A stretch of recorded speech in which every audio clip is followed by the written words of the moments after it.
The grease under his fingernails told the story of every customer who couldn't pay and every favor given freely. Marcus Thompson had once dreamed of running the kind of custom motorcycle restoration shop that drew collectors from 3 states. Away! Now he changed oil and patched radiators in a cramped garage bay behind his father's old service station, counting quarters to keep the lights on and his 7-year-old daughter Lily fed. Before we jump back in, tell us where you're tuning in from. And if this story touches you, make sure you're subscribed, because tomorrow I've saved something extra special for you. But sometimes life rewards the man who stops expecting anything from it. And that's exactly what happened the October afternoon when a pristine silver Mercedes broke down on Route 47, carrying a woman who would change everything. Not because she needed saving, but because she recognized something in Marcus that he'd forgotten was there. The autumn air carried the scent of burning leaves and approaching winter when Marcus Thompson wiped his hands on the red shop rag for the 100th time that day. His small garage sat like a forgotten afterthought behind the defunct Thompson's service station, where his father had once fixed every car in Cedar Valley. The old man's tools still hung on the pegboard, arranged the way they had been for 30 years, oxidizing quietly in the damp October air. Marcus adjusted the space heater that barely kept the chill at bay and checked the clock on the cracked wall. 3:15. Lily would be out of school soon, and today was picture day. He'd promised her he'd pick her up so she wouldn't have. To take the bus in her new dress, the one he'd found marked down at the thrift store, but which looked like sunshine when she spun around in it. The '98 Honda Civic in front of him needed new brake pads, but Mrs. Chen had already told him she couldn't afford them this month. Marcus had ordered the parts anyway, planning to install them after hours and bill her when tax season came around. He'd learned that keeping people safe mattered more than keeping the books balanced, even when his own bank account balanced precariously close to zero. The garage door rattled open as J.D. Rodriguez wheeled his bike into the bay. J.D. ran the hardware store across town and had been Marcus's closest friend since they'd worked together at the John Deere dealership 15 years ago. Back when, Marcus still believed his mechanical genius would take him somewhere bigger than Cedar Valley. "That transmission on the Palmer truck giving you grief again?" J.D. asked, nodding toward the blue Ford that had been taking up space for 2 weeks. Marcus shrugged. "Parts on back order, should be here Monday." He didn't mention that he'd already paid for the part out of his own pocket because Tom Palmer was out of work and the truck was his only way to job interviews. J.D. leaned against the workbench, studying his friend with the kind of attention that made Marcus uncomfortable. "You know, there's talk going around about Peterson's old garage on Main Street. Building's been empty since he retired. Heard they might be looking for someone to lease it." "Can't afford my own rent," Marcus said, returning to the brake job. "Why would I take on more space? Because that space comes with 3 bays, a showroom, and enough room for the kind of custom work you used to dream about." J.D. pulled a business card from his pocket. "Real estate agent's a friend of mine. Says there's been interest from some city developers, but they're hoping to keep it local." Marcus took the card but didn't look at it. Dreams were expensive luxuries he'd learned to live without. Lily needs school clothes. Heating bills due tomorrow. Dreams don't keep the lights on. J.D. was quiet for a moment. Then he said, "Brother, you're the best mechanic this county's ever seen. You could rebuild an engine blindfolded, and you diagnose problems by listening to an engine idle, but you're fixing junkers for people who can barely pay you, and you're dying a little more each day." Before Marcus could respond, the distinctive rumble of a high-end engine echoed from the street. Both men turned toward the open bay door as a silver Mercedes-Benz sedan rolled to a stop just outside the garage. Steam poured from under the hood like a mechanical sigh of surrender. The driver's door opened, and out stepped a woman in a charcoal business suit that probably cost more than Marcus made in a month. She was maybe 35, with auburn hair pulled back in a way that suggested efficiency over style, and the kind of calm expression that told Marcus she was used to solving problems. She approached the garage with quick, determined steps, her heels clicking against the concrete. "Excuse me," she called out, her voice carrying a slight trace of frustration. "I know you're probably busy, but my car just overheated about a mile back. I managed to coast here, but now it won't start at all." Marcus wiped his hands again and walked toward her. Up close, he could see that her composed demeanor barely concealed growing anxiety. Her eyes kept darting toward her phone, then back, to the car. "Let me take a look," he said simply. "Pop the hood." She hesitated. "I should probably call a Mercedes dealer. This is a 2023 model, still under warranty." "Ma'am," Marcus interrupted gently, "the nearest Mercedes dealer is an hour away in the city. Whatever's wrong, I can at least tell you if it's safe to drive." He gestured toward the car. "No charge for looking." She studied him for a moment, taking in his stained work shirt, the duct tape holding together the sole of his left boot, the gentle patience in his eyes that spoke of someone who'd spent years earning trust. Finally, she nodded and reached into the car to pull the hood release. Marcus leaned over the engine bay, inhaling the familiar scent of hot metal and scorched coolant. He didn't need fancy diagnostic computers to recognize the telltale signs. The upper radiator hose had split, probably from age and the sudden temperature drop. Simple fix, but not one most people could manage on their own. "Upper radiator hose," he said, straightening up. "Happens more than you'd think when the weather changes like this. Good news is, it's an easy fix. Bad news is, I don't have the exact part in stock for a 23 Mercedes." Her shoulders sagged slightly. "How long to get the part?"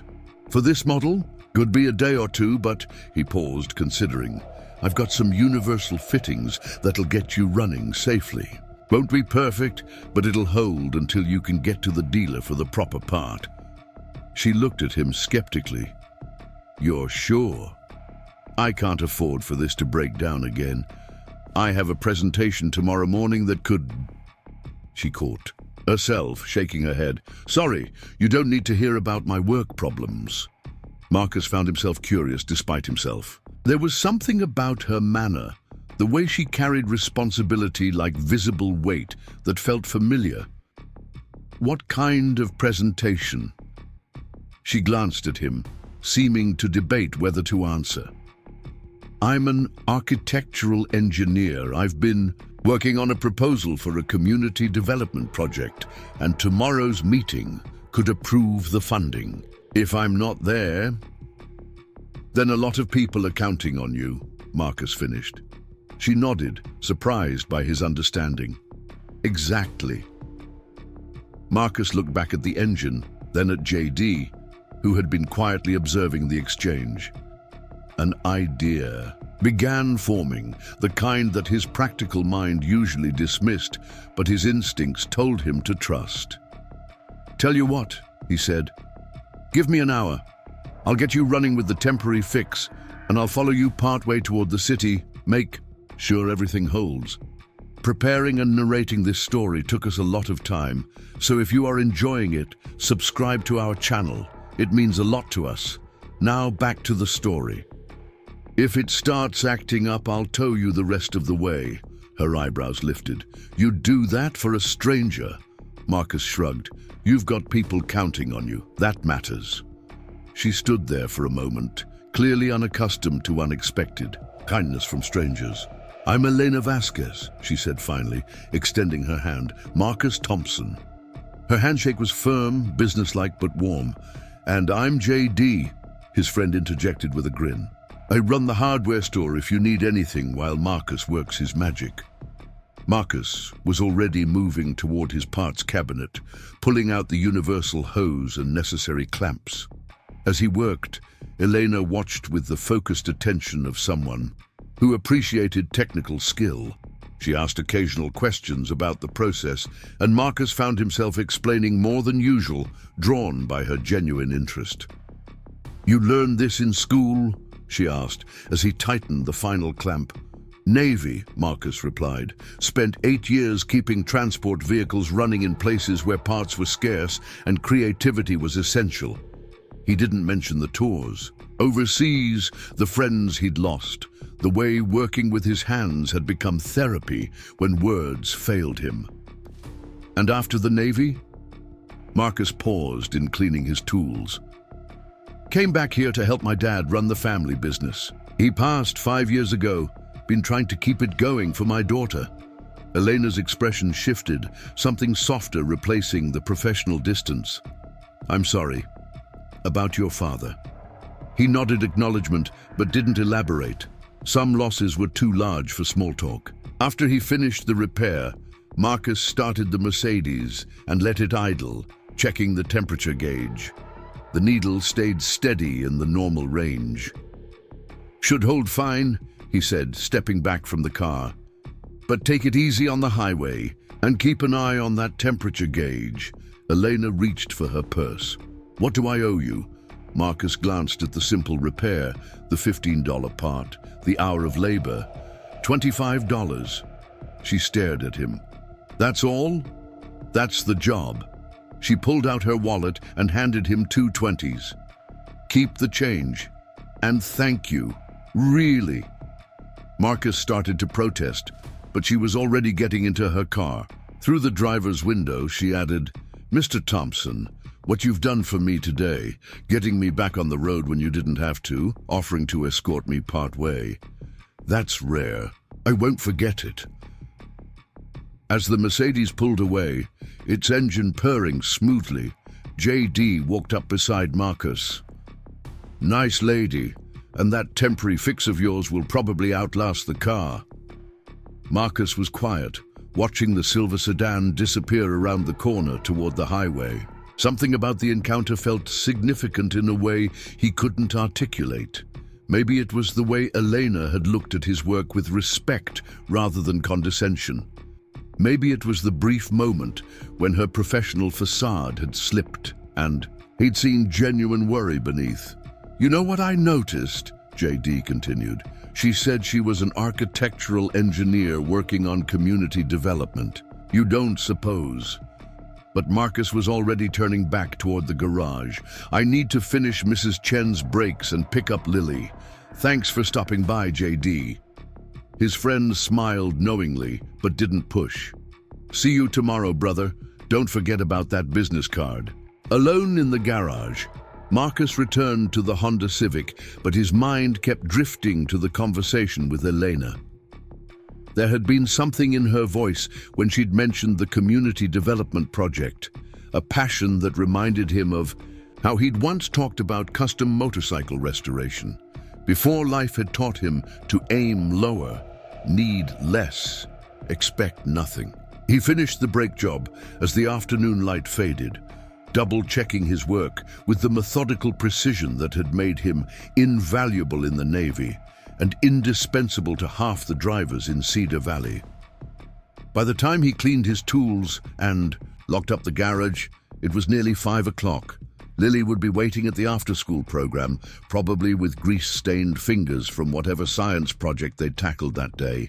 She had her father's curiosity about how things worked, but unlike him, she still believed she could build anything she imagined.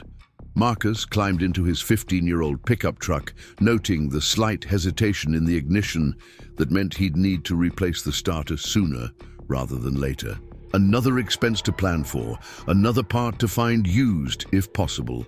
As he drove through downtown Cedar Valley toward Lily's school, he passed the old Peterson garage on Main Street.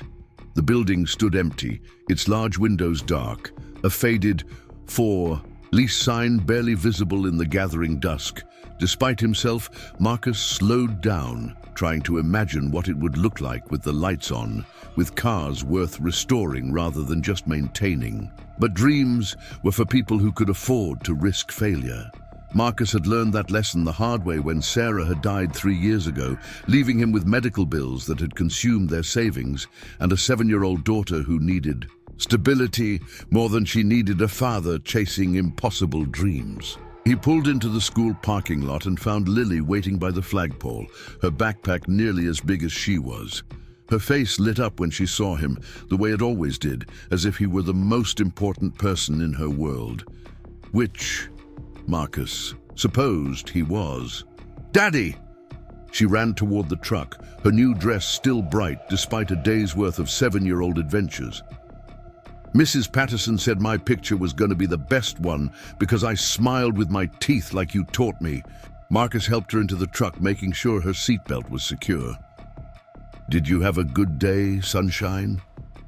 As Lily chattered about her day, the spelling test she'd aced, the tadpoles in the science corner that were growing legs, the boy who'd shared his cookies at lunch, Marcus felt the familiar weight of responsibility settle over him like a well-worn jacket. This was his world now, simple, small, but precious beyond measure. That evening, after Lily had gone to bed clutching the stuffed elephant Sarah had given her for her 4th birthday, Marcus sat at the kitchen table paying bills. Rent, utilities, groceries, Lily's school supplies. Each expense carefully calculated, each payment timed to avoid overdraft fees. The business card JD had given him lay beside the pile of bills, both mocking and tempting. He picked up the card and studied it for the 100th time. Patricia Holbrook, commercial real estate. Below her name, someone had penciled in a note. Peterson Garage, $12,200 month, includes showroom and 3 bays. $2,200. Marcus currently paid $800 for his single bay behind the service station. The difference might as well have been $2 million for all the chance he had of affording it. But as he prepared for bed, Marcus found his thoughts drifting back to Eleanor Vasquez and her broken-down Mercedes. There had been a moment when she'd spoken about her presentation and the people counting on her, when he'd seen his own reflection in her eyes. The weight of responsibility, the fear of letting others down, the determination to keep going despite the odds. He wondered if her presentation had gone well, if the temporary fix had held, if she'd made it back to the city safely. Probably he'd never know. Their paths had crossed briefly, 2 strangers helping each other through a difficult moment, and now life would carry them in opposite directions. Marcus didn't believe in fate or destiny or any of the romantic notions Sarah used to tease him about. He believed in hard work, honest dealing, and taking care of the people who mattered. But sometimes, lying in the dark, listening to the old house settle around him, he allowed himself to wonder what would happen if he took one small risk, made one small bet on possibility instead of resignation. The business card remained on the kitchen table, waiting for morning light and the return of practical thinking. But that night, for the first time in years, Marcus Thompson fell asleep thinking not about the bills he couldn't pay or the dreams he'd abandoned, but about the look in a stranger's eyes when she'd said, "That's rare. I won't forget it." Outside, the early autumn wind rattled the windows and scattered the first fallen leaves across the yard. Change was coming, whether Marcus was ready for it or not. The question was whether he'd have the courage to meet it halfway. 3 days later, the autumn rain drummed steadily against the garage windows as Marcus worked on Tom Palmer's transmission. The part had arrived Monday morning as promised, and Marcus had spent the better part of Tuesday installing it. Now he was running final tests, making sure everything shifted smoothly before Palmer came to pick up his truck. Lily sat in the corner of the garage, her homework spread across a makeshift desk Marcus had cobbled together from sawhorses and an old indoor. She hummed quietly while working on her math problems, occasionally looking up to ask questions that had nothing to do with addition and subtraction. "Daddy, why do some cars sound happy and others sound sad?" Marcus smiled without looking up from the truck's engine. "What do you mean, sunshine?" "Like Mrs. Patterson's car sounds grumpy when she starts it in the school parking lot. But that pretty silver car from yesterday sounded like it was singing." Marcus paused, his wrench halfway to the next bolt. He hadn't realized Lily had been watching when Eleanor's Mercedes had broken down. His daughter had been at school, or so he'd thought. You saw that car? Uh-huh. I was waiting for you to pick me up, and I saw it drive away. The lady had nice hair like Mama's, but different color. Something tightened in Marcus's chest. Lily rarely mentioned Sarah directly anymore, but these small comparisons still caught him off guard. Her car was just well maintained, that's all. Some people take better care of their vehicles. Are you gonna fix all the sad cars and make them happy? Before Marcus could answer, the sound of an engine pulling into the bay interrupted them. But this wasn't Tom Palmer's familiar pickup. This was something else entirely, a deep rumble that spoke of serious horsepower. Marcus set down his tools and walked toward the garage entrance, wiping his hands on his shop rag. A black Chevrolet Silverado sat just outside, its engine ticking as it cooled. The driver's door opened, and Tom Palmer stepped out, but he wasn't alone. Behind the wheel of a second vehicle, the same silver Mercedes from 3 days ago, sat Elena Vasquez. "Hey, Marcus," Tom called out, his face breaking into a grin. "Looks like that transmission's ready, but first, I wanted you to meet someone." Elena stepped out of the Mercedes, this time dressed more casually in dark jeans and a burgundy sweater. She moved with the same purposeful confidence as before, but her expression was softer somehow, less guarded. "Mr. Thompson," she said, extending her hand again. "I hope you don't mind the surprise visit. Tom was kind enough to guide me back here." Marcus shook her hand, confused. "Is there a problem with the repair? The hose holding up okay?" "Actually, the opposite. Your fix worked perfectly. I made it to my presentation, and everything went better than I could have hoped."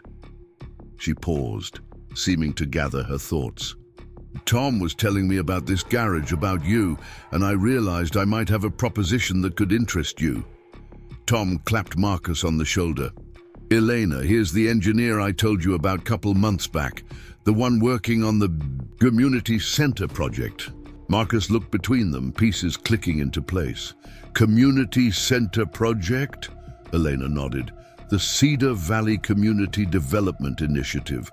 We've been awarded federal funding to revitalize downtown, starting with a new community center, but also including support for local businesses."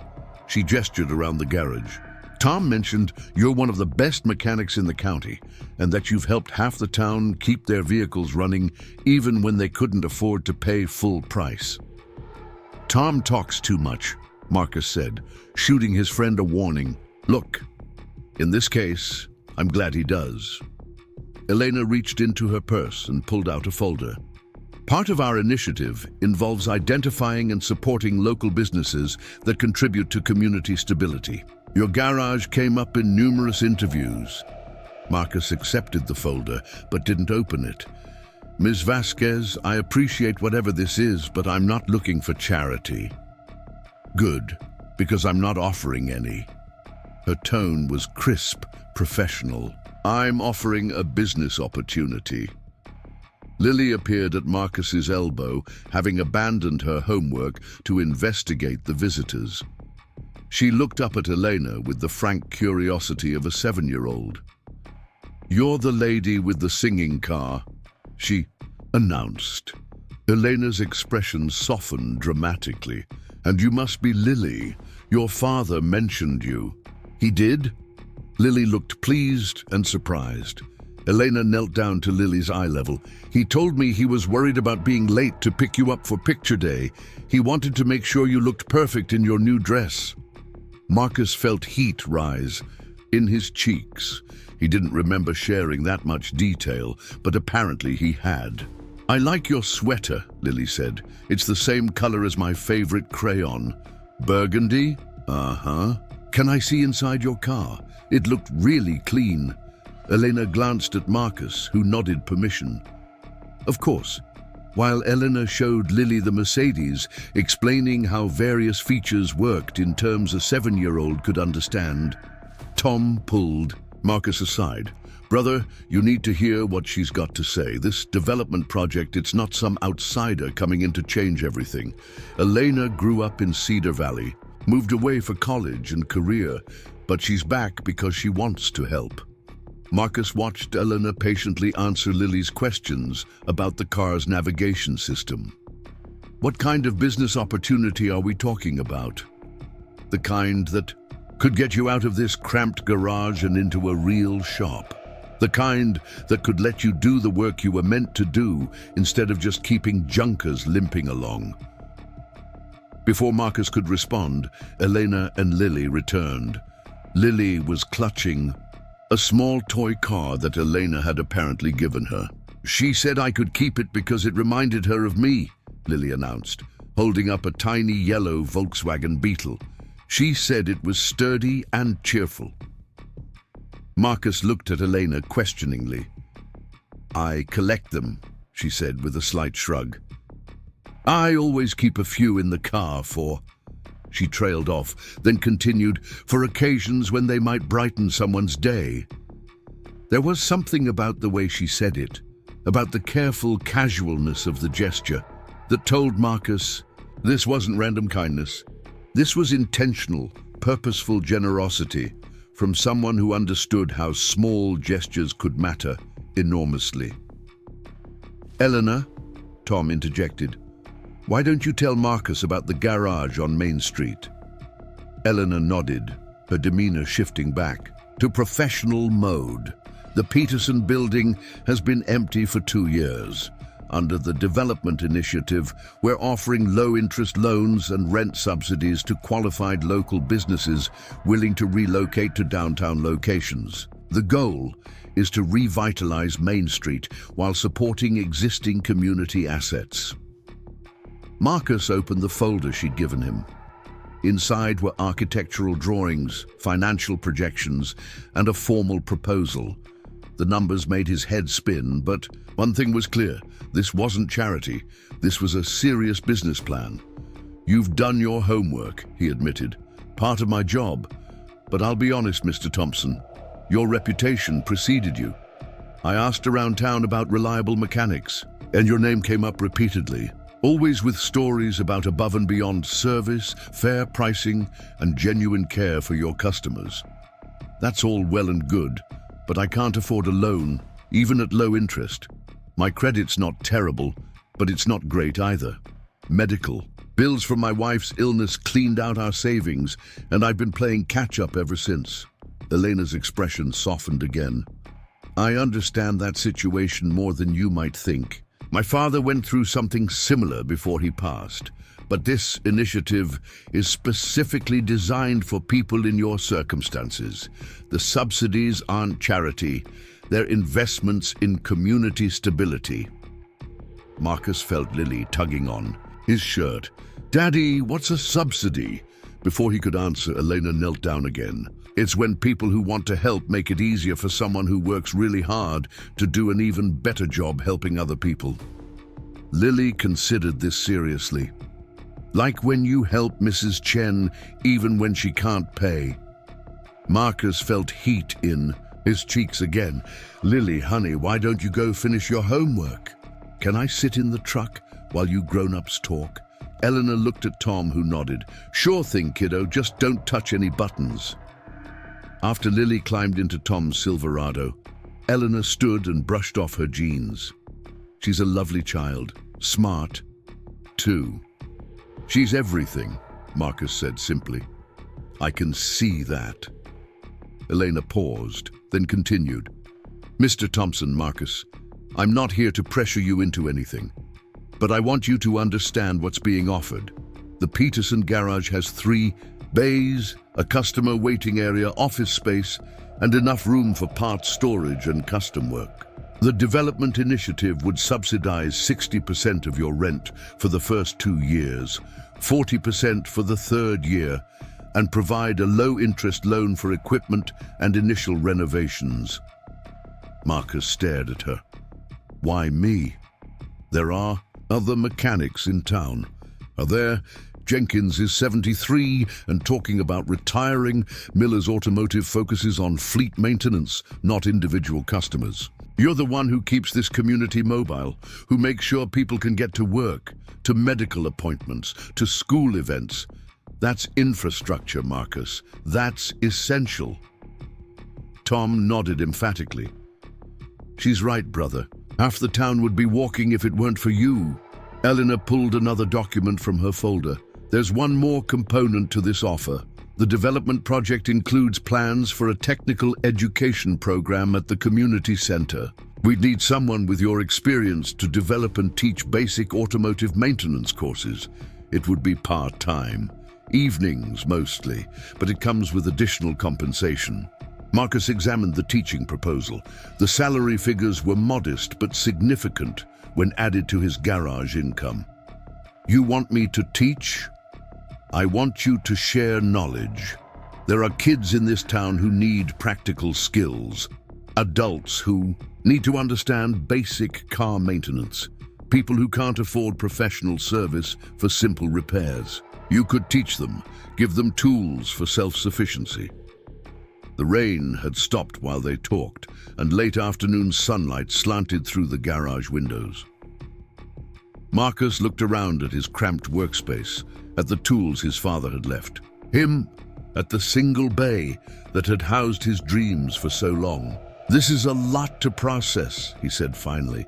I understand. Take your time. The offer is open for 30 days. Elena reached into her purse again and pulled out a business card. That's my direct number.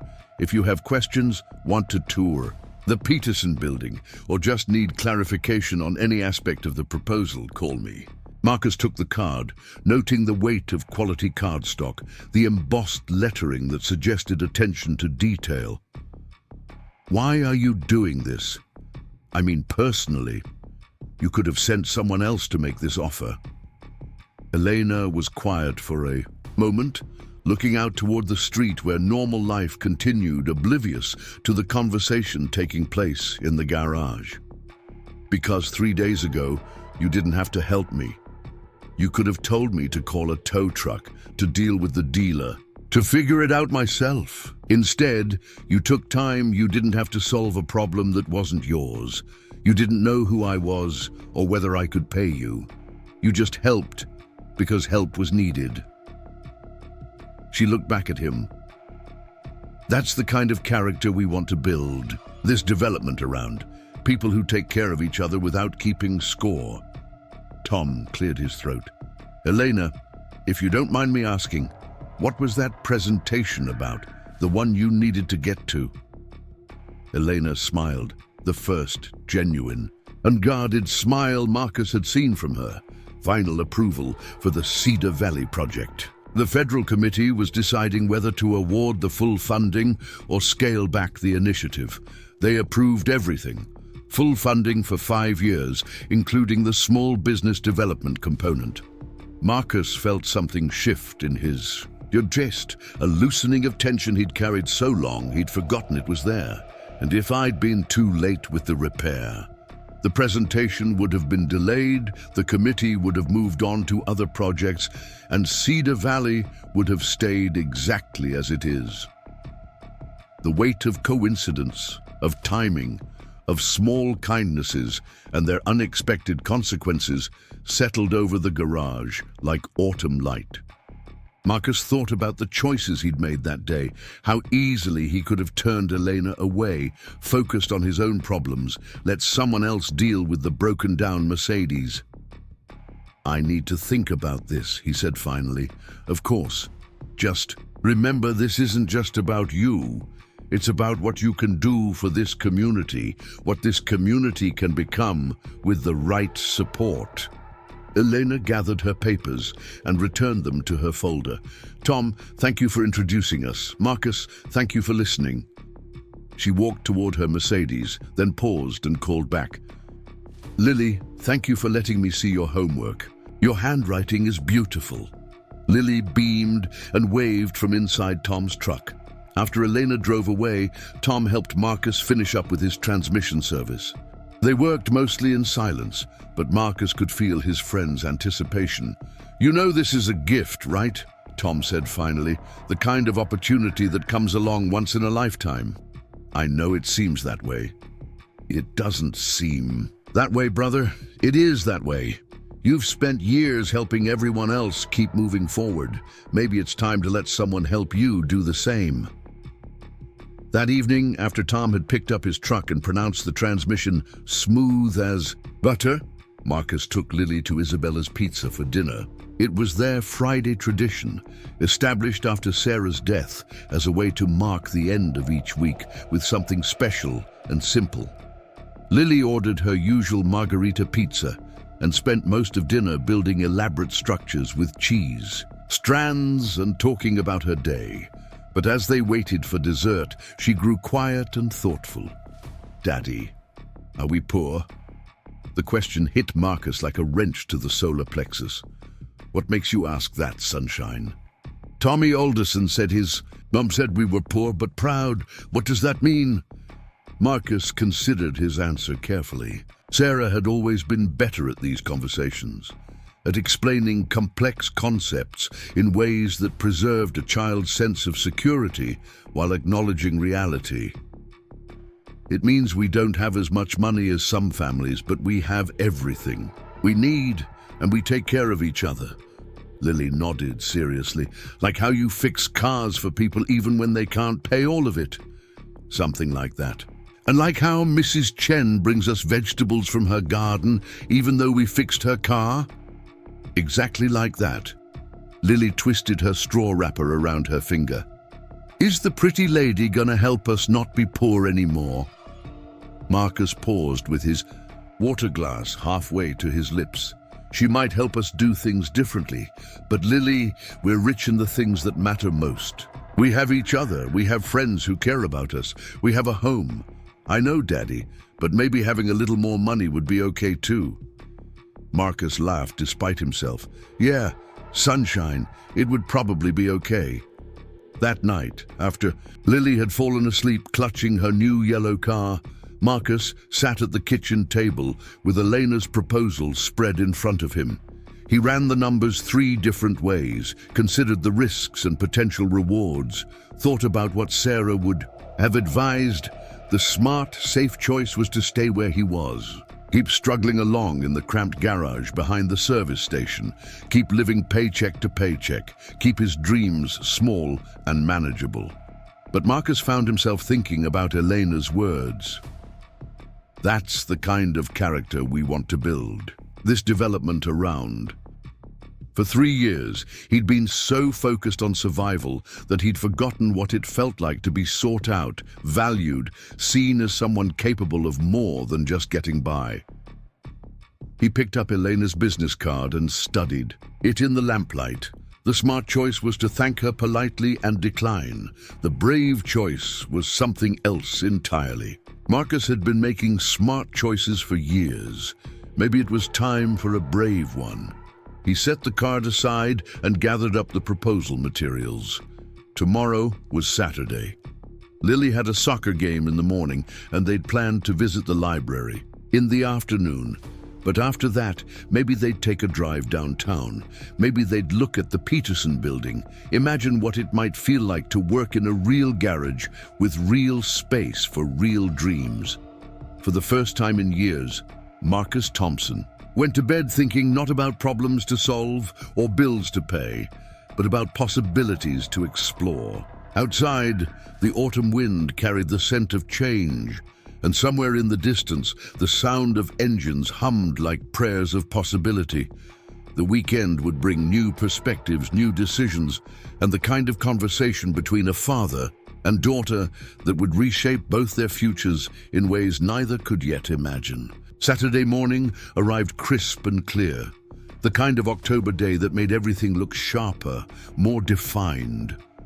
Marcus stood on the sidelines of the soccer field, watching Lily chase the ball with determined concentration. Her ponytail bounced with each step, and her face held the serious expression she wore when focusing on something important.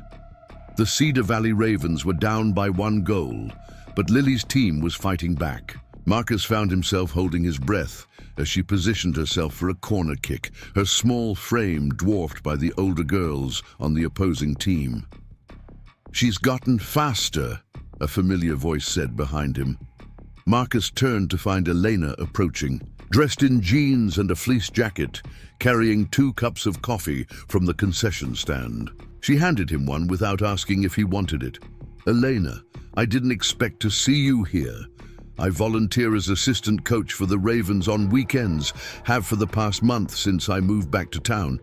She nodded toward Lily. "Your daughter's technique has improved dramatically since the season started." Marcus accepted the coffee gratefully, feeling slightly foolish for not knowing Elena had been part of Lily's soccer world. "She loves it. Talks about practice all week." They watched in comfortable silence as Lily successfully sent the ball sailing toward the goal area. Another player headed it in, tying the score. Lily jumped up and down, pumping her fists in celebration. "Good cross, Lily," Elena called out, cupping her hands around her mouth. Lily heard and waved enthusiastically, her face lighting up when she spotted her father standing with Elena. "You've been coaching her?" Marcus asked. "Helping Coach Madison with fundamentals. Lily's a natural athlete, but more than that, she's a natural leader. The other girls look up to her." Marcus felt the familiar surge of pride mixed with protective concern that came with watching his daughter excel. She's starting to ask questions about playing in the travel league next year. She should. She has the skill for it. Travel league means tournaments every weekend. Equipment costs, hotel stays. It's not. Marcus trailed off, realizing he was about to overshare financial concerns with someone who'd already offered to help solve them. Elena glanced at him. "It's not in the budget right now." He nodded, embarrassed. "Marcus, can I ask you something? What did you want to be when you grew up?" The question caught him off guard. "I wanted to build things, custom motorcycles mainly. Started with an old dirt bike my dad found at a scrapyard when I was 12.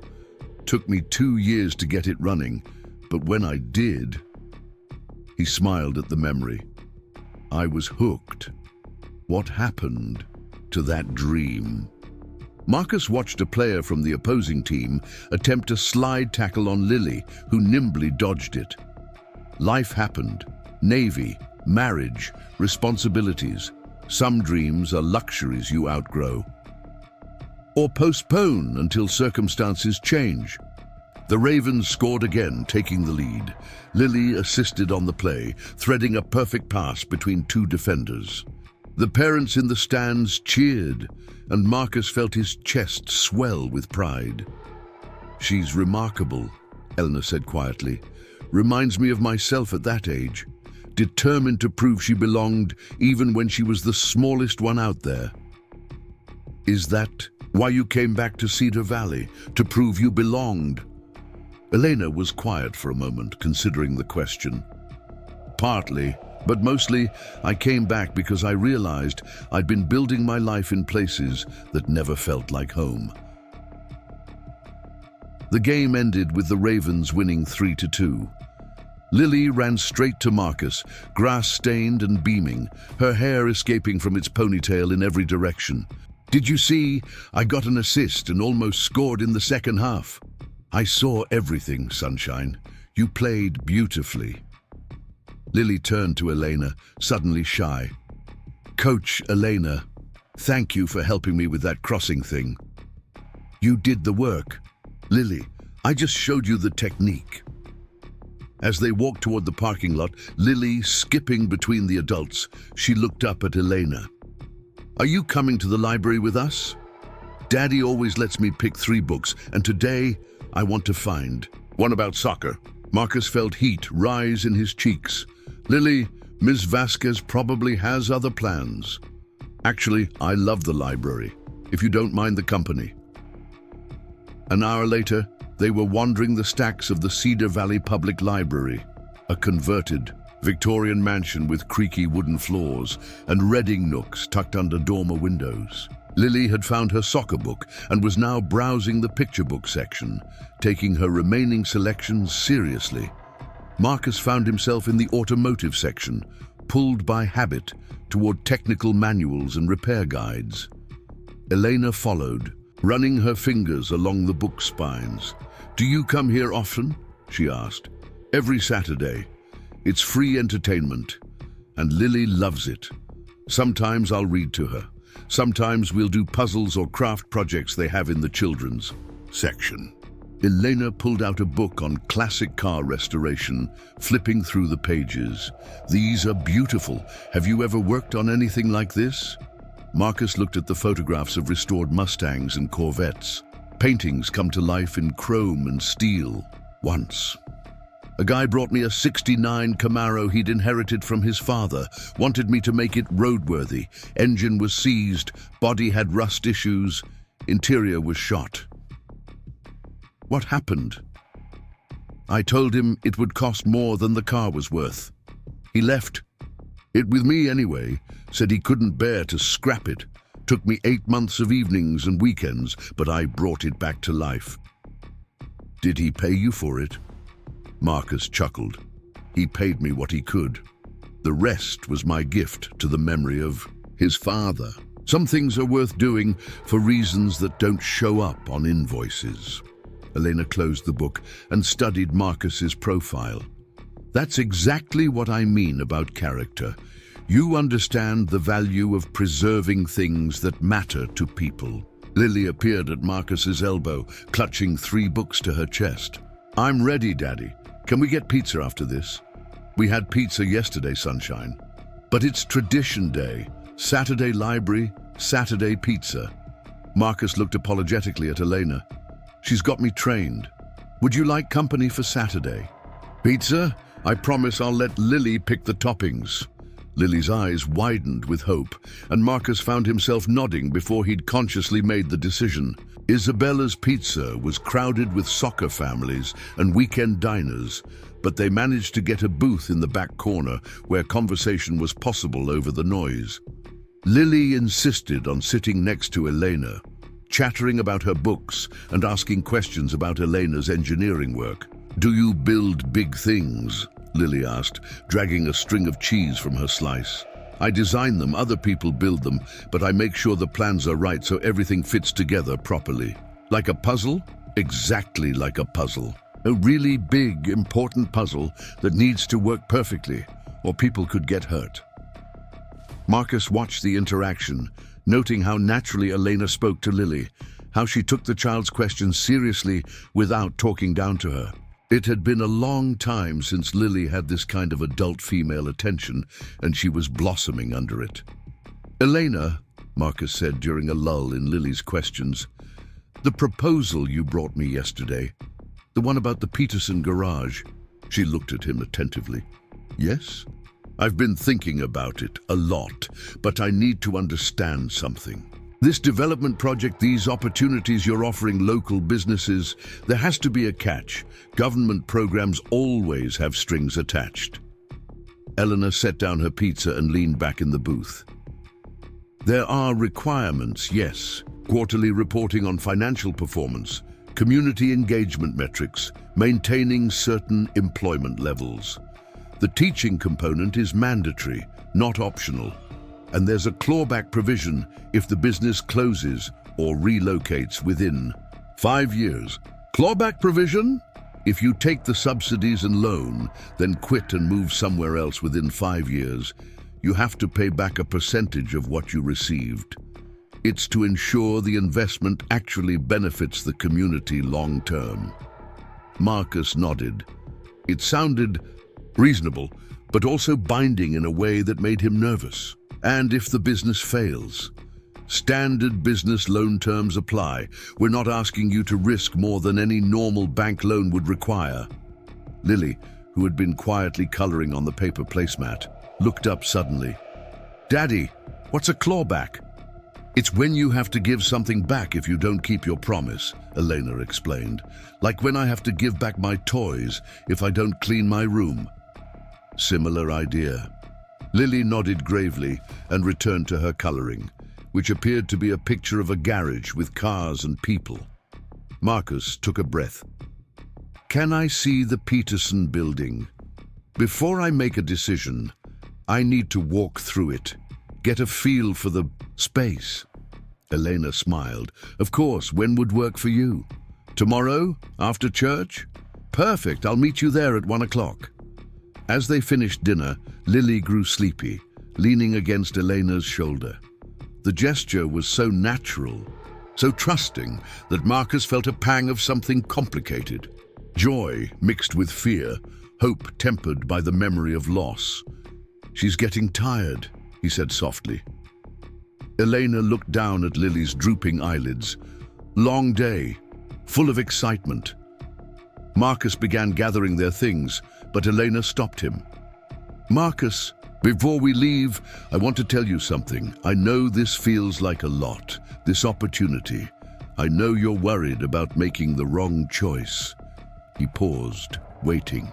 5 years ago, I was living in Denver, working for a large engineering firm, making good money, climbing the corporate ladder. On paper, my life looked successful, but I was miserable. Every day felt like I was building someone else's vision of what my life should be. She helped Lily gather her library books. It took me 3 years to find the courage to leave, to come back home and try to build something meaningful instead of just profitable. Sometimes the biggest risk is staying where you are. That Sunday, after a church service where Pastor Richardson spoke about stepping forward in faith, Marcus and Lily arrived at the Peterson building precisely at 1 o'clock. Elena was already there, keys in hand, standing before the glass front. Doors. The building was larger than Marcus had realized, its brick facade solid and welcoming. Large windows faced Main Street, and he could imagine the natural light flooding the workspace. Ready? Elena asked. She unlocked the door and led them inside. The entryway opened into a spacious customer area with a service counter and comfortable seating. Beyond that, Marcus could see the garage bays through large windows. 3 bays, Elena said, directing them toward the work areas, each with its own lift, airlines, electrical service rated for professional equipment. Marcus walked through the bays slowly, his practiced eye taking in every detail. The concrete floors were in excellent condition, stained but not cracked.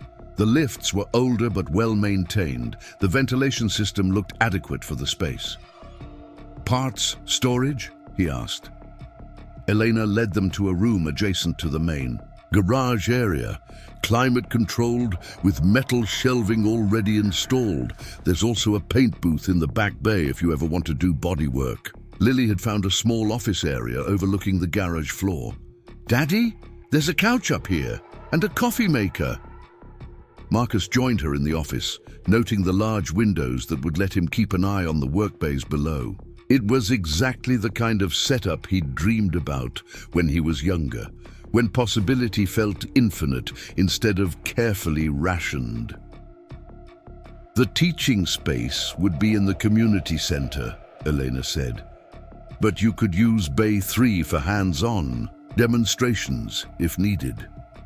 They spent an hour touring every corner of the building.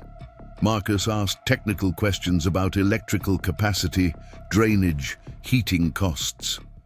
Elena answered everything with detailed knowledge that spoke of thorough preparation. Finally, they stood in the main garage area, afternoon sunlight streaming through the windows. Lily was exploring the lift controls, fascinated by the mechanical systems. It's bigger than I expected, Marcus admitted. Too big? Maybe. I'm used to working alone, keeping things simple. Elena leaned against the workbench that ran along one wall. Simple can be limiting too. How many cars have you had to turn away because you didn't have space or equipment? Marcus thought about it, more than he cared to count. Classic car restorations that required more room than his single bay allowed. Complex engine rebuilds that needed specialized equipment he couldn't afford. What about employees? This space is designed for multiple mechanics. Not immediately. But as your business grows, as the community development project brings more residents and businesses to downtown, you might want to expand. And if I don't want to expand? If I prefer working alone? Elena shrugged. Then you'll have the most spacious one-man garage in the state. There's no requirement to hire anyone. Lily called out from across the garage. Daddy, can I have a lemonade stand here? What? Sunshine? For your customers, I could sell lemonade and cookies while they wait for their cars. Elena grinned. That's not a bad business idea, Lily. Marcus felt something shifting inside him, the way ice cracks on a lake in spring. For 3 years, he'd been focused on survival, on maintaining what little he had. But standing in this space, watching his daughter imagine possibilities he'd forgotten how to see, he began to remember what it felt like to want more. Elena, can I ask you something personal? Of course. Why does this matter to you? The development project, helping local businesses, all of it. You could have stayed in Denver, made more money, had an easier life. Elena was quiet for a moment, watching Lily pretend to operate the hydraulic lift. My father was a lot like you, worked with his hands, took care of everyone in his community, never asked for help when he needed it most. He ran a small construction company here until the recession hit in 2008, lost everything rather than lay off his crew. She paused, gathering her thoughts. I was already gone by then in college, focused on my own future. I didn't come home until after he died. By then, half the businesses on Main Street were empty, and the other half were barely hanging on. I realized I'd spent years learning how to solve problems everywhere, except where it mattered most. Marcus understood.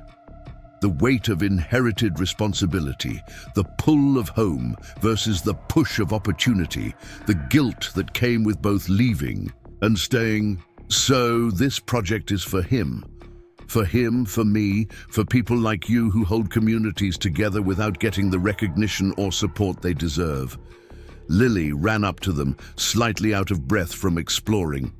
Daddy, this place is huge. You could fix so many cars here. Marcus looked down at his daughter, then around the garage space, then at Elena, who was watching him with patient hope. I need to think about it, he said finally. This is a big decision. I understand. Take all the time you need. As they walked back toward the entrance, Marcus found himself memorizing details. The way the afternoon light fell across the workbenches, the sound their footsteps made on the concrete floor, the faint smell of motor oil that suggested the space remembered its purpose, even in emptiness. Elena, he said as she locked up, regardless of what I decide about the garage, thank you for seeing something in me worth investing in. It's been a long time since anyone looked at my work as more than just keeping old cars running. She smiled, tucking the keys into her jacket pocket. Marcus, I've watched you work. I've seen how you treat your customers, how you've raised your daughter, how you've held your family together through loss that would have broken most people. You don't need me to see your worth. You just need to see it yourself. As they parted ways in the parking lot, Lily, chattering excitedly about the garage and all the possibilities it represented, Marcus felt something he'd almost forgotten existed. Anticipation for the future instead of mere endurance of the present. That evening, after Lily was asleep, Marcus sat at his kitchen table with a yellow legal pad drawing. He hadn't sketched in years, but his hands remembered the motions. He drew the Peterson garage as he saw it in his mind, arranged for optimal workflow, with space for custom projects, areas for teaching, a small customer lounge where Lily could do homework while he worked. He drew late into the night, filling page after page with layouts and possibilities, with dreams given shape and dimension. For the first time in 3 years, Marcus Thompson allowed himself to imagine a future larger than survival, broader than just getting by. The decision was still unmade, the risks still real, But the fear that had dominated his choices for so long was balanced now by something stronger. Hope guided by purpose, possibility anchored by community, dreams rebuilt on the foundation of service to others. Outside, the October wind carried the scent of changing seasons, and somewhere in the distance, the sound of engines promised journeys yet to begin.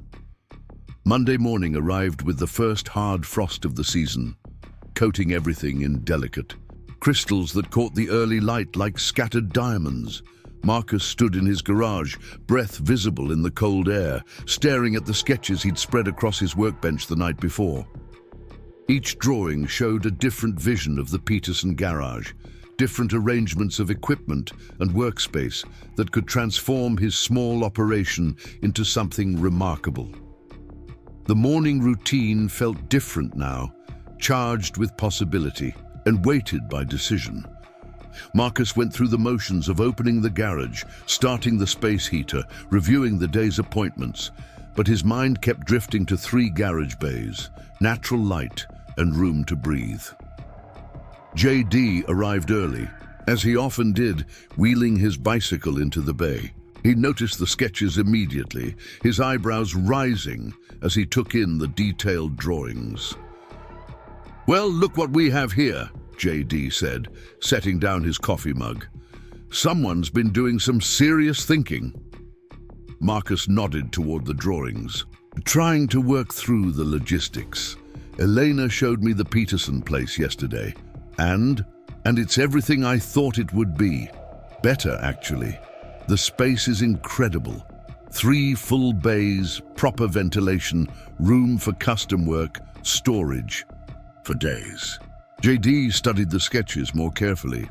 "These are good, Marcus, really good. You've always had an eye for efficiency, but this shows vision." Marcus felt heat rise in his cheeks.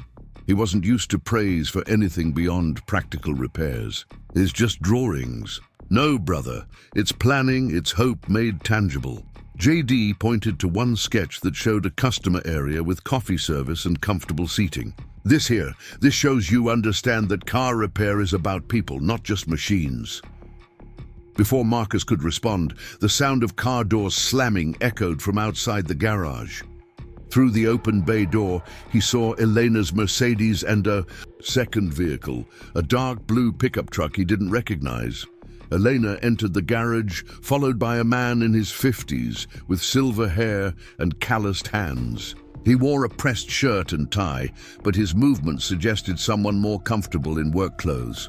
"Marcus, I'd like you to meet David Chen, president of Cedar Valley Community Bank." Marcus shook hands with David, noting the firm grip of someone who'd worked with tools before moving to an office. "Mrs. Chen's husband?" Marcus asked, making the connection. David smiled. "Guilty as charged. She told me about the excellent work you did on her car, said you even installed the parts before she could afford to pay for them." Marcus shifted uncomfortably. "Mrs. Chen is a good customer. Sometimes timing matters more than payment schedules." "Exactly the kind of thinking we look for in community-focused." "Lending," David said. "Elena asked me to come by this morning to discuss the financial aspects of the development initiative. I understand you're considering the Peterson garage opportunity."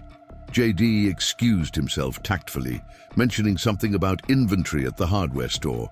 After he left, the 3 of them stood in the cool morning air, Marcus feeling suddenly exposed under the scrutiny of 2 professionals. "Elena's filled me in on the basic structure," David continued, "but I wanted to talk about the practical details. The loan component is structured to minimize risk while maximizing opportunity." He pulled a folder from his jacket.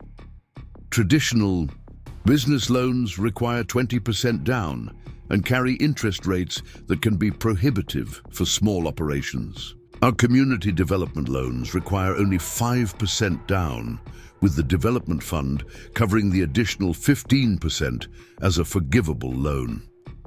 Marcus opened the folder, scanning numbers that seemed almost too good to be true. Forgivable loan. If you maintain your business in Cedar Valley for 5 years and meet the community engagement requirements, primarily the teaching component, the 15% contribution becomes a grant. You never have to pay it back. Elena added, it's designed to encourage long-term commitment to the community rather than short-term profit-taking. Marcus studied the paperwork, thinking about the risk and reward calculations that had governed his decisions for the past 3 years. What happens if the business fails within those 5 years? David's expression grew serious. Standard loan terms apply to your 5% down payment.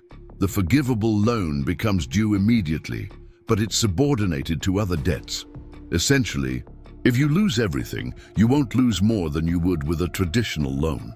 And if business is good but I want to expand beyond Cedar Valley, open a second location in another town? Elena and David exchanged glances. That's actually encouraged, Elena said. The goal is sustainable growth that benefits the region. If Cedar Valley becomes a hub for your business rather than a limitation, that's a success story. Marcus found himself thinking about Lily's questions at dinner the night before. She'd wanted to know if taking the new garage meant they'd have to move, if she'd still go to the same school, if Elena would still be her soccer coach. He'd reassured her that Cedar Valley was home, that they weren't going anywhere, but her concerns reflected his own anxiety about change. There's something else, David said, pulling out another document. Elena mentioned you've been interested in classic car restoration. There's a collector in the city who's been looking for someone with your reputation to handle a major project. Marcus looked up sharply.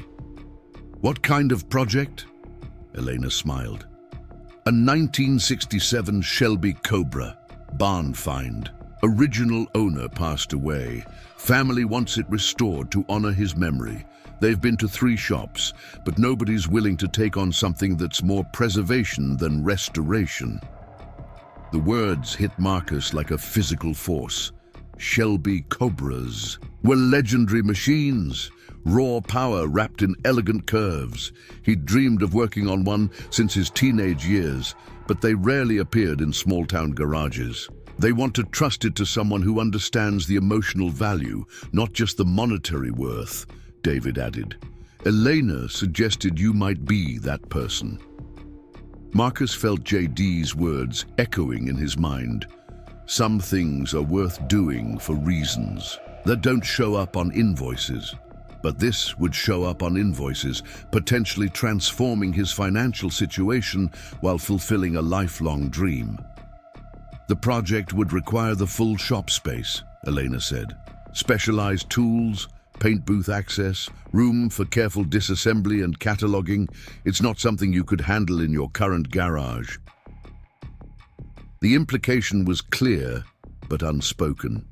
The Peterson garage wasn't just an opportunity, it was becoming a necessity for the kind of work that could define his future. Marcus looked around his cramped current garage, at the tools his father had left him, at the space that had sheltered his dreams through their hardest years.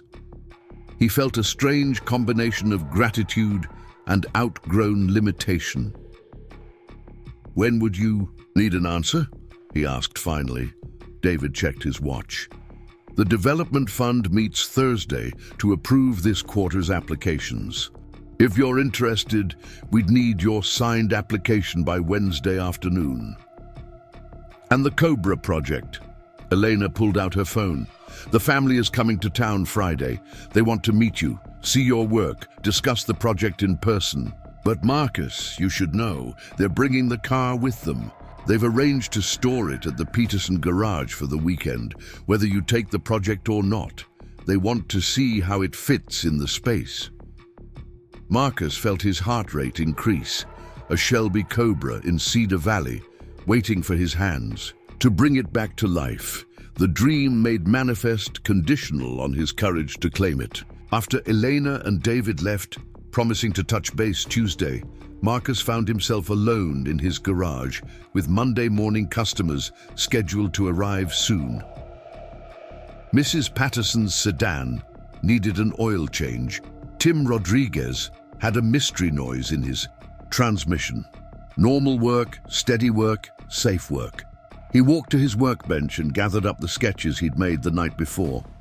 Each drawing represented hours of careful thinking, of measuring dreams against practicality, but now they felt like something more than fantasy. They felt like blueprints for a future he could actually build. The phone rang, interrupting his thoughts. Thompson's garage. Marcus, it's Tom Palmer. Hey, listen, I just got off the phone with my brother-in-law in the city. You remember him? Owns the body shop near the interstate. Sure, Mike, what's up? He's heard about this development project happening in Cedar Valley. Says there's talk in the city about your town becoming some kind of model for rural revitalization. Apparently, there's a documentary crew that wants to film some of the success stories. Marcus felt a moment of panic. Documentary crew? Don't worry, nothing invasive. But Mike says the buzz is that Cedar Valley is doing something right, something other small towns want to replicate. You're part of that, brother. After Tom hung up, Marcus sat heavily on his work stool. The scope of Elena's project was larger than he'd realized. This wasn't just about helping local businesses. It was about transforming Cedar Valley into a model for sustainable small-town development, and somehow he'd been chosen as a key component of that transformation. The weight of responsibility felt familiar, but different. Before, he'd carried the weight of keeping existing things running, of maintaining what was already there. Now he was being asked to carry the weight of creating something new, of building rather than just repairing. Mrs. Patterson arrived for her oil change, followed by Tim Rodriguez and his transmission troubles. Marcus threw himself into the familiar rhythm of diagnosis and repair, letting the physical work quiet his mind. But even routine tasks felt different now, tinged with the possibility of change. Around noon, Lily appeared at the garage door, backpack slung over her shoulder. Monday was early dismissal day, something Marcus had forgotten in the morning's confusion. Hey, sunshine, how was school? Good. We started our unit on simple machines.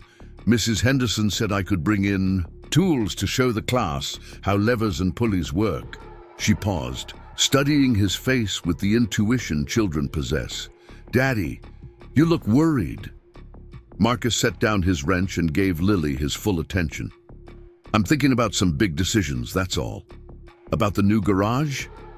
How did you know that's what I was thinking about? Lily shrugged. You get the same face when you're trying to figure out what's wrong with a car. All squinty and thinking really hard. Marcus laughed despite himself. Is that so? Elena says thinking faces are good. It means your brain is working hard to solve problems. Lily climbed onto the stool next to his workbench. Are you going to take the big garage? I don't know yet, Sunshine. It's complicated. Why? Marcus considered how to explain the complexity of risk and opportunity to a 7-year-old. Because big changes are scary, even when they might be good changes. Lily nodded gravely. Like when I was scared to start first grade, but then I loved it. Exactly like that. Maybe this will be like that too. Marcus felt something loosen in his chest, the wisdom of children cutting through adult complications. Maybe it will be. That afternoon, after Lily had settled into her homework corner, Marcus found himself standing in the center of his garage, really looking at it for perhaps the first time in months. The space that had once felt like adequate shelter now seemed cramped, limiting. Tools hung from pegboards his father had installed 30 years ago. The concrete floor bore stains from decades of oil changes and repairs. This garage had been his sanctuary during the worst period of his life, the place where he'd found purpose when grief threatened to overwhelm him. But sanctuaries could become prisons if you stayed in them too long. He walked to the phone and dialed Elena's number. Elena, it's Marcus. Can you meet me somewhere private tomorrow? I want to talk about the Cobra project, the development loan, all of it. but I need to understand something first. Of course. Where would you like to meet? Marcus looked out. At the afternoon light slanting through his garage door, at Lily bent over her math homework, at the modest space that had contained his world for so long. The Peterson garage. I want to stand in that space one more time and imagine what it would really mean to fill it with my work. I'll be there at 2 o'clock. After he hung up, Marcus returned to his workbench and pulled out a fresh sheet of paper. But instead of sketching garage layouts, he found himself writing a list of reasons to stay where he was, followed by a list of reasons to take the leap. The first list filled half a page. The second filled 3 full pages, including items he'd never consciously admitted to himself: the chance to teach young people real skills, the opportunity to preserve automotive history through restoration work, the possibility of building something larger than survival. Tuesday couldn't come fast enough. Tuesday afternoon arrived grey and overcast, the kind of day that made indoor light seem especially warm and welcoming.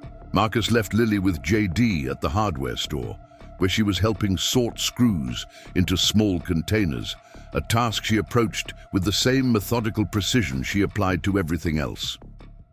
The Peterson garage felt different in the subdued light, more intimate somehow.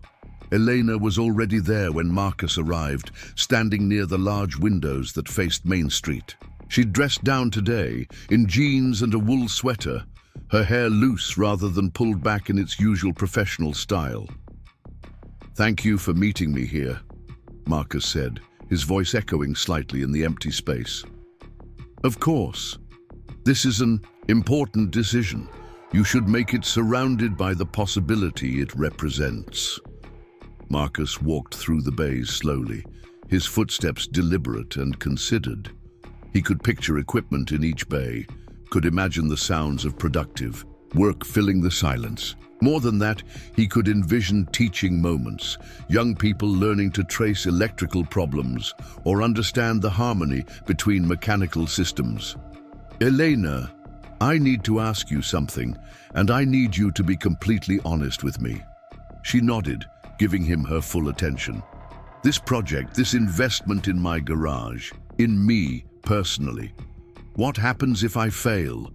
Not just financially, but if I can't handle the pressure, if I'm not the person you think I am." Elena was quiet for a long moment, considering her words carefully. "Marcus, do you remember the first time you worked on an engine that seemed beyond your skill level?" He thought back. "A transmission rebuild when I was 19. Customer's 1985 Bronco. I'd never tackled anything that complex before." "What did you do?" "I studied, read every manual I could find, called older mechanics who were willing to share knowledge, took it apart step by step, documented everything, put it back together piece by piece." Marcus paused. "It took me 3 times longer than it should have, but it worked." "And now? Could you rebuild that same transmission today?" "In my sleep," Elena smiled. "That's the difference between failing and learning. You approached that challenge with humility, preparation, and determination. Those are the qualities that convinced me you were right for this project." Marcus ran his hand along the workbench that dominated one wall. "But that was just one transmission. This is what you've been preparing for your entire career. Every car you've fixed, every problem you've solved, every customer you've helped. It's all been building towards something bigger." Before Marcus could respond, they heard a car pulling up outside. Through the window, they could see a vintage pickup truck, immaculately restored, followed by a car trailer carrying something covered in a canvas tarp. Elena's eyes widened. "They're early." "Who's early?" "The Henderson family. The ones with the Cobra. They weren't supposed to arrive until Friday." Marcus felt his pulse quicken. "Should we leave?" "No, this might be perfect timing." An older man emerged from the pickup truck, followed by a woman about the same age, and a younger man who resembled them both. The older man approached the garage with the purposeful stride of someone comfortable in workshop environments. Elena opened the door before they could knock. "Mr. Henderson, you're earlier than expected. Bad weather coming down from the north. We decided to get ahead of it." He looked past Elena to Marcus. "You must be Thompson. I'm Frank Henderson. This is my wife Margaret and our son David." Marcus shook hands with each of them, noting Frank's weathered hands and direct gaze. These were people who understood the value of skilled work. "We brought her with us," Frank said, nodding toward the trailer. "Thought you might want to see what you'd be getting into before we talked business." Margaret spoke for the first time, her voice gentle but firm. "This car meant everything to my brother. He bought it new in 1967, drove it until the cancer got too bad to handle the clutch. It's been in our barn for 15 years, and it's breaking our hearts to see it sitting there." David added, "We've been to 3 shops already. 2 wanted to modernize everything, strip out the original components, turn it into a showpiece instead of the car Uncle Henry loved. The 3rd wanted to charge more than the car's worth and couldn't guarantee they could preserve the original character." Elena gestured around the garage space. "Mr. Thompson specializes in preservation over modernization. He understands the emotional value of keeping things authentic." Frank studied Marcus intently. "Elena tells us you served in the Navy, maintained vehicles in challenging conditions." "Yes, sir. 8 years. Everything from Humvees to aircraft service vehicles." "My brother was Navy too. Korea. Said military mechanics understood something civilian mechanics sometimes miss." "What's that?" "That sometimes the most important repair is the one that keeps something running just long enough to get where it needs to go. That reliability matters more than perfection." Marcus felt something click into place. "Your brother drove this car because he loved it, not because it was perfect." Margaret smiled for the first time since they'd arrived. "Exactly. Henry always said cars were meant to be driven, not worshipped." Frank walked to the trailer and began untying the canvas cover. "Want to see what you're considering?" Marcus followed, Elena close behind. As the cover fell away, revealing the Cobra, Marcus felt his breath catch. The car was beautiful but tired, its blue paint faded, chrome pitted with age, interior worn but intact. It looked like what it was, a legendary machine that had been loved and driven hard. "She's not pristine," David warned. "She's honest," Marcus corrected. "Original paint, original interior. How's the drivetrain?" "Engine turns over but doesn't start. Transmission shifts, but we haven't driven it since '09. Marcus walked around the car slowly, taking in every detail. The body was solid, minimal rust, mostly surface corrosion on the chrome. The interior showed wear, but no damage. This wasn't a basket case, it was a sleeping giant waiting for the right touch to wake it up. "What's your timeline?" he asked. Margaret answered, "We're not in a hurry, we want it done right. Henry waited 15 years. He can wait a little longer." Frank pulled out a folder thick with documentation. Original window sticker, maintenance, records, photos from when it was new. Henry documented everything. We want the restoration to honor that attention to detail. Elena had been quietly observing the interaction. Now, she stepped forward. "Mr. Henderson, would you like to see the shop space, get a feel for where the work would happen?" As they toured the garage, Frank asked technical questions that revealed deep mechanical knowledge.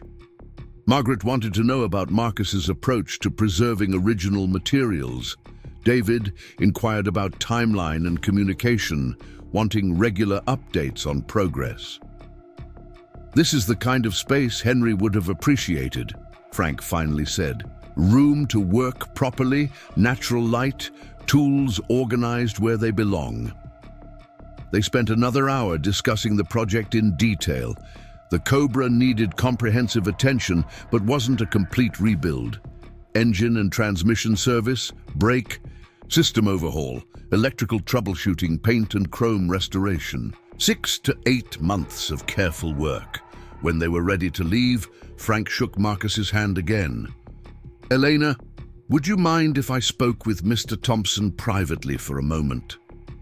Elena and the rest of the Henderson family walked outside, leaving Marcus and Frank alone with the covered Cobra. "Son, I need you to understand something about this car. It's not valuable because it's rare or expensive. It's valuable because it represents a man's dreams realized. Henry bought this car when he came back from Korea with money he'd saved for 3 years. It was his reward to himself for surviving." Frank paused, looking at the car with obvious emotion.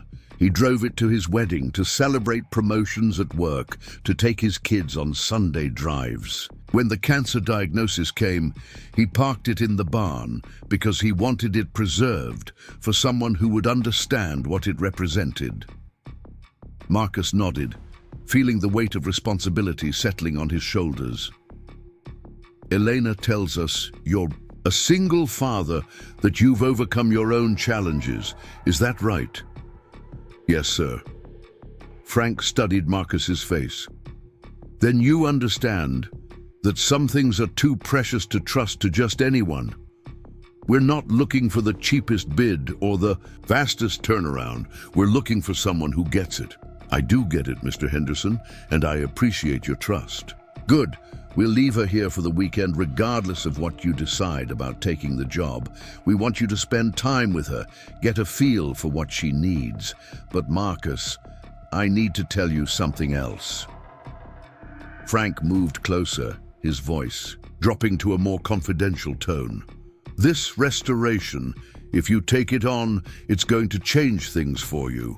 Word spreads in collector circles. Do right by Henry's car, and you'll have more work than you can handle. Dream projects rolling in from 3 states away." Marcus felt excitement and terror in equal measure. "That's a lot of pressure. It's a lot of opportunity. Question is, are you ready for it?" After the Hendersons left, Marcus and Elena stood alone in the garage with the covered Cobra. The space felt charged with possibility, heavy with decision. "They trust you," Elena said softly. "They trust what they think I can become. I'm not sure that's the same thing." Elena walked to the Cobra and placed her hand on the canvas cover. "Marcus, can I tell you why I really came back to Cedar Valley?" He nodded. "My father spent his whole life building things for other people. Houses, commercial buildings, infrastructure projects that improved lives in ways no one noticed. But he never built anything for himself, never took the risk of creating something on his own terms." She looked around the garage. "When he died, I realized I'd inherited his talent for building, but also his fear of building for himself. So you came back to change that?" "I came back to honor what he taught me, while having the courage he never found. This development project, helping people like you, it's building something that matters. But it's not just for the community. It's for me too. It's proof that coming home doesn't mean giving up on ambition. It means channeling ambition towards something meaningful." Marcus walked to the window overlooking Main Street. The late afternoon light was fading and streetlights were beginning to flicker on. He could see people walking past. Some he recognized, others he didn't. But they were all part of the fabric that made Cedar Valley home. "Elena, I've spent 3 years playing it safe, making sure Lily had what she needed, keeping the bills paid, not risking what little we had left. And now I'm thinking that maybe the biggest risk is not taking any risks at all." Elena moved to stand beside him at the window. "What does that mean?" Marcus took a deep breath, feeling years of cautious decision-making settling into clarity. "It means I'm tired of just maintaining other people's dreams while keeping my own locked away." He turned to face her. "I want to take the loan. I want this garage. I want to restore the Cobra and teach kids about engines and build something that honors my father's memory while creating something new for Lily's future." Elena's smile was radiant. "Are you sure?" "No, but I'm sure I want to try." The paperwork took 2 hours to complete. David Chen arrived with loan documents. Elena produced development program contracts, and Marcus signed page after page, each signature a small act of faith in an uncertain future. By the time they finished, it was nearly dark outside. Marcus looked around the garage that was now, legally and officially, his responsibility. The Cobra sat in Bay 2 like a promise waiting to be fulfilled. "When can you start?" Elena asked. "Tomorrow. First thing I need to do is arrange to move my equipment from the old garage. Then I need to call Lily and tell her we're officially undertaking the big leap." "How do you think she'll react?" Marcus laughed. "She'll probably ask if she can paint her name on the wall somewhere." As they prepared to leave, Eleanor handed Marcus a set of keys. "These open everything. Front door, office, parts storage. It's yours now." Marcus hefted the keys, feeling their weight both literally and symbolically. "Elena, I know this is a business arrangement, but I want you to know I don't take your faith in me lightly. I won't disappoint you." "You couldn't disappoint me, Marcus. You've already exceeded every expectation by having the courage to say yes." They walked outside together, and Elena climbed into her Mercedes. As she started the engine, she rolled down her window. "Marcus, one more thing. The teaching component of your contract doesn't start until January. But if you're interested, I know some kids who might benefit from informal apprenticeships. Young people who need to learn that there's dignity and value in working with your hands. Send them my way. I'll find something useful for them to do." Elena drove away, leaving Marcus alone in the parking lot with his keys, his new responsibility, and a 1967 Shelby Cobra waiting for resurrection. He walked back into the garage, flipped on the lights, and approached the covered car. Carefully, he pulled back a corner of the canvas and looked at the Cobra's distinctive front end.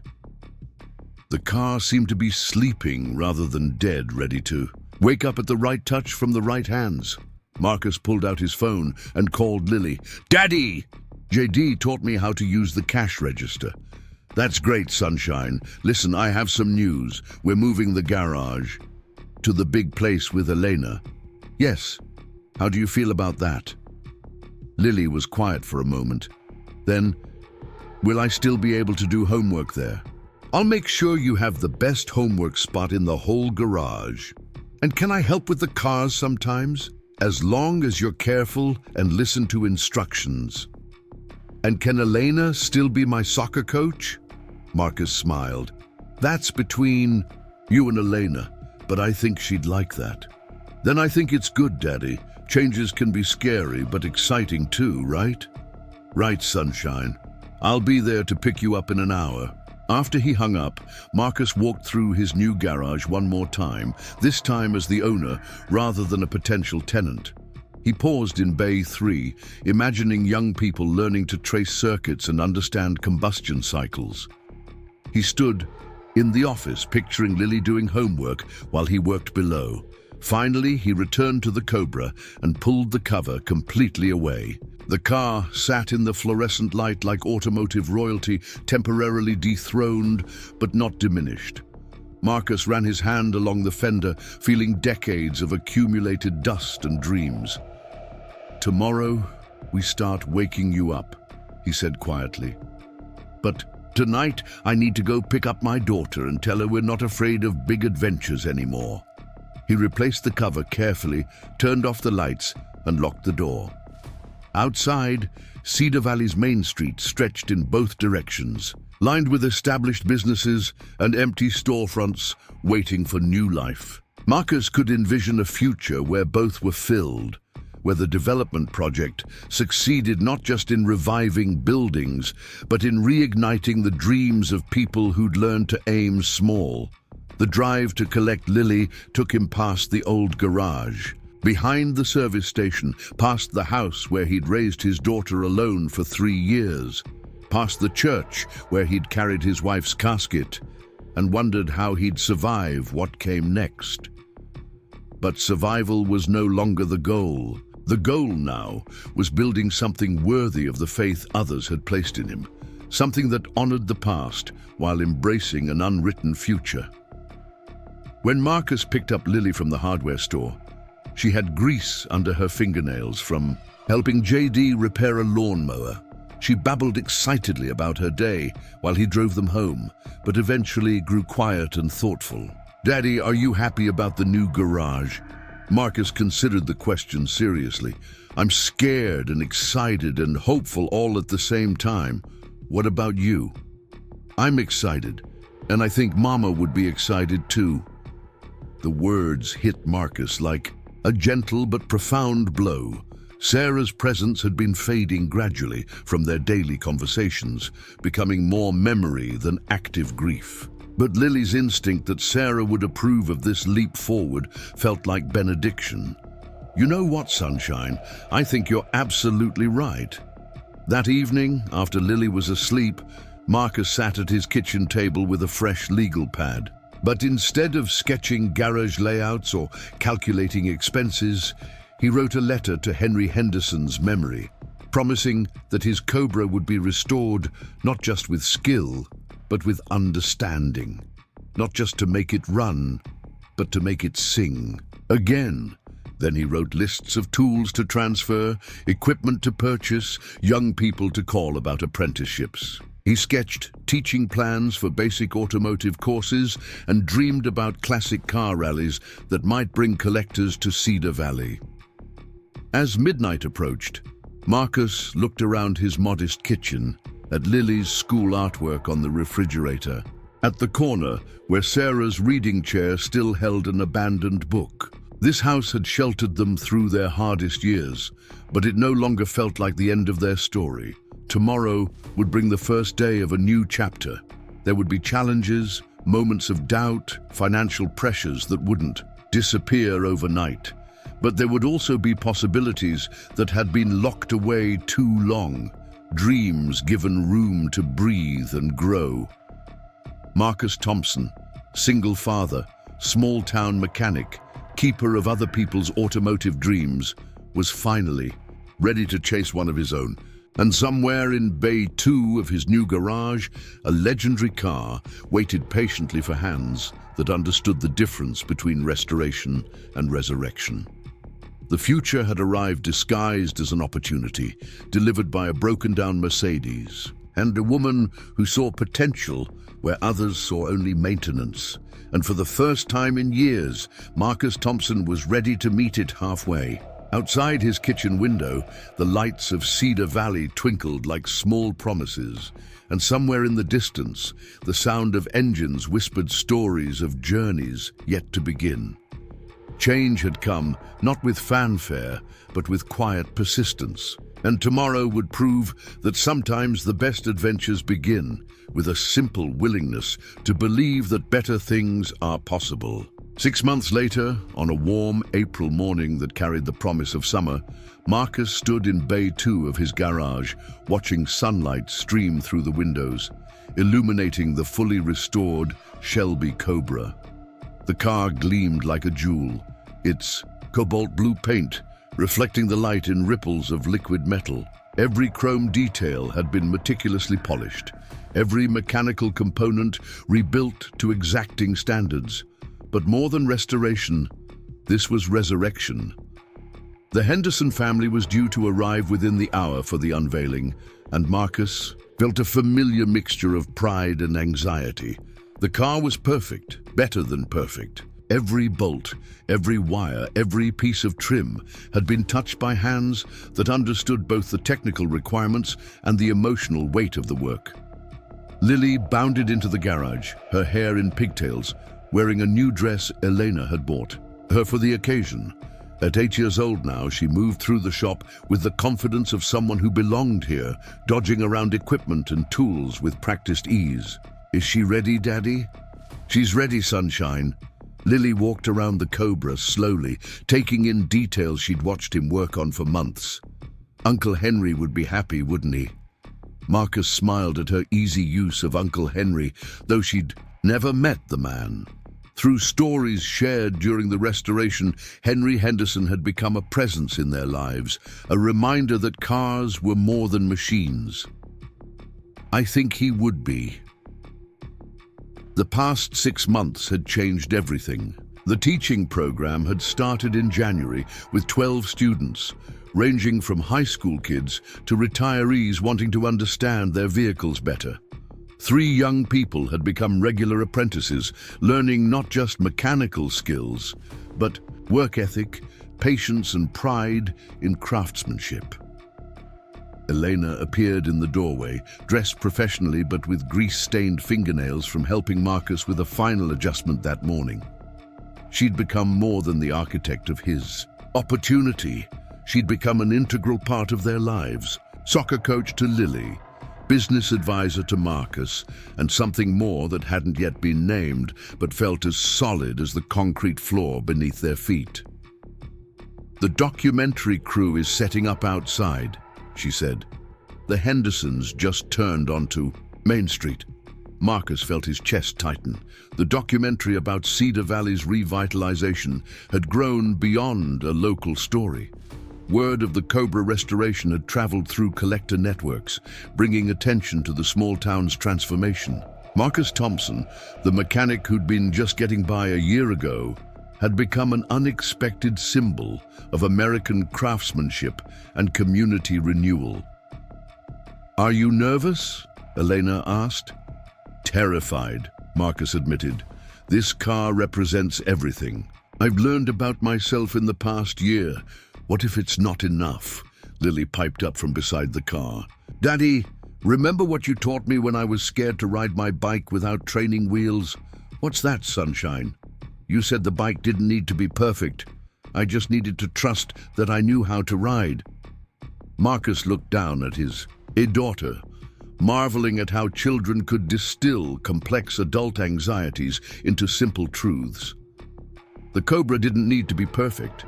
He just needed to trust that he knew how to restore it. The sound of car doors slamming echoed from outside. Through the window, Marcus could see Frank Henderson approaching, his stride purposeful but different somehow. Lighter, maybe. Margaret walked beside him, followed by David and what appeared to be extended family members. Elena took Marcus's hand briefly, squeezing it. "You've got this." As the Henderson family entered the garage, Marcus felt time slow down. Frank's eyes went immediately to the covered car in Bay 2, but his expression remained carefully neutral. "Mr. Thompson," Frank said, extending his hand. "Margaret, David, I hope the past 6 months have been productive." "They have been, sir." Margaret clasped Marcus's hand in both of hers. "We followed the updates you sent, the photos, but seeing it in person, would you like to see her?"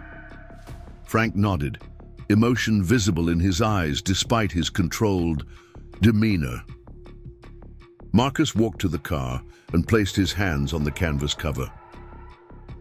This wasn't just about fixing what was broken. It was about honoring what was already there. He pulled the cover away in one smooth motion. The silence stretched for what felt like minutes. Frank approached the car slowly, as if in a trance. He ran his hands along the fender, opened the hood to reveal the immaculately detailed engine. Bay peered at the interior where every surface had been carefully preserved or properly restored. Margaret pressed her hands to her mouth, tears visible in her eyes. David walked around the car, photographing every angle. "It's exactly as I remember it," Frank finally said, his voice thick, "from when Henry first drove it off the lot in '67, but somehow even more beautiful." Marcus found himself explaining the process, pointing out preserved original components, detailing the painstaking work to maintain authenticity while ensuring reliability. But he could see Frank wasn't really listening to technical details. He was seeing his brother young again, feeling the weight of dreams made tangible. "Could we—" Frank paused, cleared his throat. "Could we hear her run?" Marcus nodded, moving to the driver's seat. The key turned smoothly, and the engine came to life with a growl that seemed to vibrate through the concrete floor, through the walls, through everyone present. The sound was pure American muscle, raw power contained but eager for release. Frank closed his eyes, listening. When he opened them, they were bright with unshed tears. That's Henry's car. That's exactly how she sounded when he was behind the wheel. They spent another hour with the car, taking photos, sharing stories, marveling at details that spoke of obsessive attention to authentic restoration. When it came time for the business of payment and delivery, Marcus felt almost sad to see the project end. But as Frank wrote the final check, he looked at Marcus seriously. "This isn't really an ending, is it? Sir? Word's already spreading about your work. There are collectors across the country who've heard about what you did with Henry's car. You're going to have more projects than you can handle." Margaret added, "And more importantly, you've shown that it's possible to honor the past while building something new. That's what Henry would have wanted his car to represent."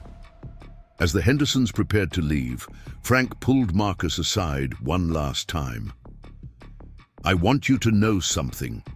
This car was Henry's way of proving to himself that he deserved beautiful things after surviving ugly things. You've given that meaning new life." After they left, the garage felt strangely empty, despite being fuller of equipment and possibility than ever before. The documentary crew conducted interviews, capturing the story of community investment, personal transformation, and the power of craftsmanship to connect past and present. But it was that evening, after the cameras had gone and Lily was asleep, that Marcus found himself alone in the garage with Elena. They sat on stools at the workbench where the Cobra had spent 6 months being reborn. "I've been thinking," Elena said, "about what Frank said, about honoring the past while building something new." "What about it?" "I think that's what we've all been doing here. Not just you with the car, but all of us with Cedar Valley, finding ways to respect what was here while creating space for what could be." Marcus nodded, understanding. The development project had succeeded beyond anyone's initial hopes. Main Street was bustling again. Young people were staying instead of leaving for opportunities elsewhere. The garage had become more than a repair shop. It was a hub for vocational education, a gathering place for gearheads and dreamers alike. "Elena, I need to tell you something." She looked at him expectantly. "A year ago, I thought my life was basically over. I thought I was just marking time until Lily grew up, keeping my head down, playing it safe. I'd convinced myself that was enough. And now?" Marcus gestured around the garage, at the empty bay where the Cobra had been, at the tools and equipment that represented capability rather than just maintenance. "Now I know that playing it safe wasn't protecting Lily or honoring Sarah's memory. It was just another form of giving up." Elena moved closer on her stool. "What changed? You did. Not just the opportunity you brought, but the way you saw possibilities I'd forgotten existed. You reminded me that taking care of people doesn't mean limiting yourself. Sometimes it means growing large enough to take care of more people, better." The confession hung between them, heavier and more meaningful than any of the contracts they'd signed or partnerships they'd formed. "Marcus," Elena said softly, "I came back to Cedar Valley to honor my father's legacy while building something of my own. But I think I really came back to find this, to find someone who understands that the best way to preserve what matters is to help it evolve." In the months that followed, as restoration projects arrived from across the region and Marcus's teaching program expanded, he would often pause in his work to consider the chain of events that had brought him here. A broken radiator hose, a woman who needed help, a man who chose to give it without expectation of return. The Cobra had been a symbol, but the real restoration had been more personal. Marcus Thompson had rebuilt more than an engine. He'd reconstructed. His understanding of what was possible when you stopped protecting yourself from change and started embracing it. Lily thrived in the expanded world of the new garage, learning from apprentices, helping with simple tasks, absorbing lessons about persistence and craftsmanship that would shape her far beyond automotive knowledge. Elena became not just a part of their lives, but the missing piece they hadn't realized they needed. And sometimes, late at night when the garage was quiet and the streetlights cast long shadows through the windows, Marcus would stand where the Cobra had been and remember that moment when he'd first seen Elena's Mercedes break down en route. 47. How easily he could have driven past, focused on his own concerns, left someone else to deal with the problem. The decision to stop, to help, to open his door to possibility had been such a small thing at the time. But like the intricate components of a perfectly tuned engine, small actions had combined to create something larger than their individual parts, a life rebuilt from the inside out, a community transformed by acts of mutual faith. A future where dreams weren't luxuries to be rationed, but necessities to be pursued. The broken-down Mercedes had brought more than a business opportunity. It had delivered a reminder that the most profound changes often begin with the simplest choice: to see someone who needs help and decide that their need is worth your time. In his new garage, surrounded by the tools of his trade and the promise of projects yet to come, Marcus Thompson had learned that restoration was never really about returning something to what it once was. True restoration was about taking the best of what existed and building something even better from it. And that lesson, more than any mechanical skill or business success, would be the legacy he'd pass on to his daughter, his students, and anyone willing to believe that broken things could be made not just functional, but beautiful again. Up next, you've got two more standout stories right on your screen. If this one hit the mark, you won't want to pass these up. Just click and check them out.